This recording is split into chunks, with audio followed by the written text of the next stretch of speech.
شامل کرتے ہیں مظفر گڑھ سے۔ ڈسٹرکٹ بیورو چیف ڈاکٹر محمد کاشف کی رپورٹ کے مطابق عوام نے تعاون کیا تو جرائم پیشہ عناصر کو کہیں بھی چھپنے کی جگہ نہیں ملے گی۔ پریس کلب خان گڑھ سے تعارفی ملاقات میں نئے SHO علی عمران عباسی نے واضح کیا کہ منشیات مافیا، چوروں اور ڈاکوؤں کے خلاف بھرپور کارروائی ان کی ترجیحات میں شامل ہے اور اس سلسلے میں کسی بھی سفارش یا سیاسی دباؤ کو خاطر میں نہیں لایا جائے گا۔ انہوں نے عوام سے اپیل کی کہ وہ اپنے گھروں میں مناسب جگہوں پر نائٹ ویژن CCTV کیمرے لگوائیں تو چوری اور ڈکیتی کی وارداتوں میں خاطر خواہ کمی ہو سکتی ہے، جبکہ موٹر سائیکل سرقہ کی وارداتوں کو مضبوط تار لاک اور خفیہ سیفٹی سوئچ سے روکا جا سکتا ہے۔ انہوں نے بتایا کہ کرمداد قریشی کے ایک موٹر سائیکل چور کو خان گڑھ میں رنگے ہاتھوں گرفتار کیا گیا ہے، جس سے تفتیش جاری ہے۔ عوام جرائم پیشہ عناصر کی براہ راست ان کی نشاندہی کریں، ان کا نام سیگہ راز میں رکھا جائے گا۔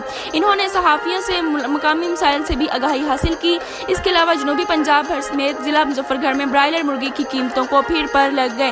گزشتہ 15 روز میں مرغی کے گوشت کی قیمت میں ریکارڈ اضافہ ہوا ہے۔ مرغی کا گوشت 180 روپے سے 280 روپے فی کلو گرام تک جا پہنچا ہے، جس پر شہریوں نے تشویش کا اظہار کرتے ہوئے کہا ہے کہ ابھی سردیوں کا موسم دور ہے، لیکن برائلر مرغی کے ڈیلروں نے قیمتوں میں اضافے کا آغاز کر دیا ہے اور پرائس کمیٹیوں نے بااثر مافیا کے سامنے بے بس ہو چکی ہیں۔ چیئرمین پنجاب وکلا محاذ رانا امجد علی امجد ایڈوکیٹ نے حکومت سے نوٹس لینے کی اپیل کی ہے کہ غریب آدمی کے لیے کم از کم مرغی کا گوشت تو پکانے کے لیے سستا رہنے دیا جائے، پرائس کنٹرول مجسٹریٹ صاحبان کو فعال کیا جائے اور مرغی کے گوشت کی قیمت کم از کم سطح پر رکھی جائے۔